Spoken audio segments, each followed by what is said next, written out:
Hello and welcome to my channel today, Boo Snakes and More. Today we're going to be talking about the Trump administration, so please like this video and subscribe to the channel. And for more videos like this, watch my other house channel, A&A Snakes and Stuff, my youngest son's channel, Henny's Toys and Games, or my oldest son's channel, Little Chris 10. Let's dive into the video. American oil companies have long hoped to recover the assets that Venezuela's authorization regimen ripped from them decades ago. Now the Trump administration is offering to help them achieve that aim with one major condition. Administration officials have told oil executives in recent weeks that if they want compensation for their rigs, pipelines, and other seized property, then they must be prepared to go back into Venezuela now and invest heavily in reviving its shattered petroleum industry. Two people familiar with the administration's outreach told Politico on Saturday the outlook for Venezuela's shattered oil infrastructure is one of the major questions following the U.S. military action that captured leader Nicolas Maduro. But people in the industry said the administration's message has left them still leery about the difficulty of rebuilding decayed oil fields in a country where it's not even clear who will lead the country for the foreseeable future. They're saying you gotta go in if you want to play and get reimbursed, said one industry official familiar with the conversations.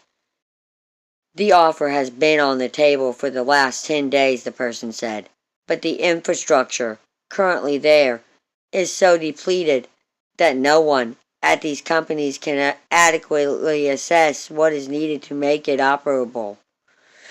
President Donald Trump suggested in a televised address Saturday morning that he fully expects U.S. oil companies to pour big money into Venezuela. We're going to have our very large United States oil companies, the biggest anywhere in the world, go in, spend billions of dollars, fix the badly broken infrastructure, the oil infrastructure, and start making money for the country, Trump said as he celebrated Maduro's capture. It's been 5 decades since the Venezuelan government first nationalized the oil industry, and nearly 20 years since former President Hugo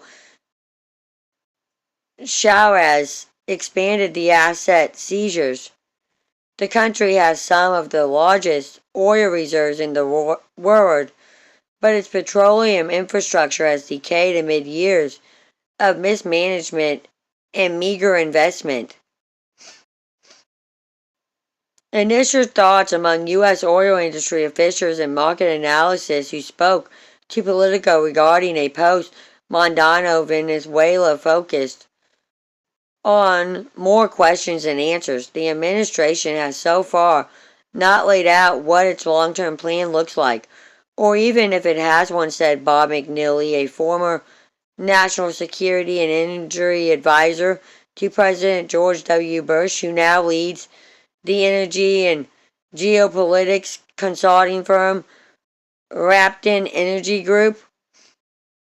It's not clear there's been a specific plan beyond the principal decision that in a post-Maduro Trump complicate regimen that the U.S. companies, energy and others will be at the top of the list to re-enter the country, McNeely said. He added what the regimen looks like, what the plans are for getting there. That has not been fully fleshed out yet.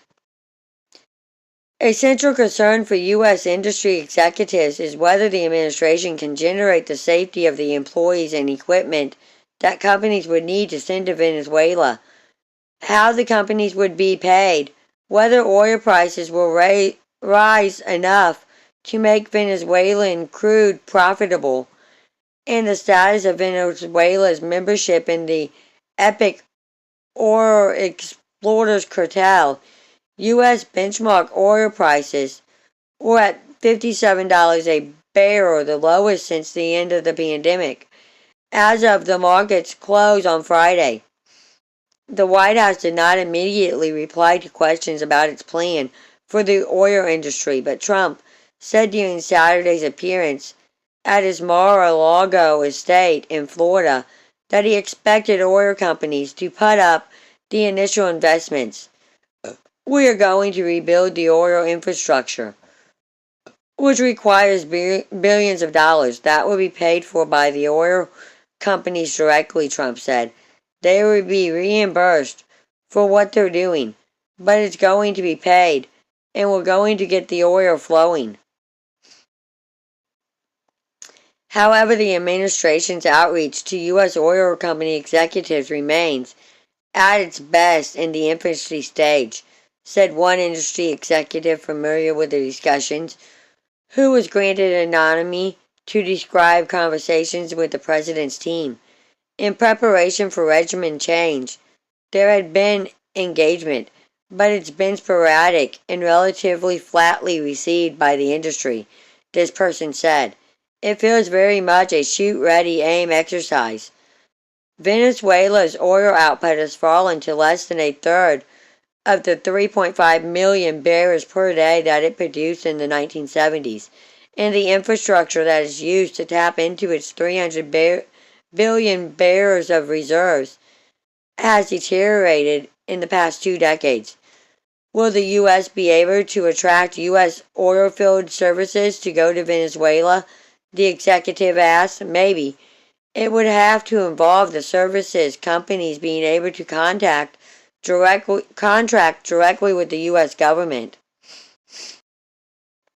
Talks with administration officials over the past several days have also involved the fate of the state oil company, which is known as PDVSA, this person added.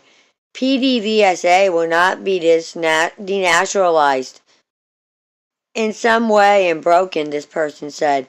Definitely it's going to be wholesale making of PDVSA leadership, but at least at this point there is no plan for denaturalization or auctioning it off. It's in the best position to keep production flowing. Chevron, the major oil company still working in Venezuela under a special license from the U.S. government, said in a statement Saturday that it remains focused on the safety and well-being of our employees, as well as the integrity of our assets. We continue to operate in full compliance with all relevant laws and regulations, Chevron spokesman Bill Turinley said in a statement. Everon Romano, a Houston-based oil consultant involved in the effort to bring U.S. oil producers back to Venezuela, said in a text message that Saturday's events led to groundwork for American oil companies to return very soon. Romo is part of a roughly 400-person committee, mostly made up of former employees of the Venezuelan state oil company, Producer de Venezuela, that formed about a year ago to strategize about how to revive the country's oil industry under a new government. The committee, which is not directly affiliated with opposition leader Maria Corina Machedo's camp, is debating the role any new government should have in the oil sector. Some members favor keeping the industry under the control of the government, while others contend that international oil majors would return only under a free market system, Romano said. Ultimately, the orderliness in any transition will determine U.S. involvement and re-entry in Venezuela, said Kerry Filipinito, who was Deputy Assistant Secretary for Cuba and Venezuela and the Deputy Special Representative for Venezuela at the State Department in Trump's first administration. If he were to see a disorderly transaction, obviously I think it would make it very challenging for American companies to enter Venezuela, said Filipino, who is now Executive Director of nonpartisan foreign policy group, the the Vandenberg correlation. It's not just about getting rid of Mondano. It's also about making sure that the legitimate opposition comes into power. Richard Goldberg, who led the White House's National Emergency Dominance Council until August, said the Trump administration could offer financial incentives to coax companies back into Venezuela. That could include the Export-Import Bank and the U.S. International Department Finance Corp., whose remit Congress expanded in December, underwriting investments to account for political and security risk.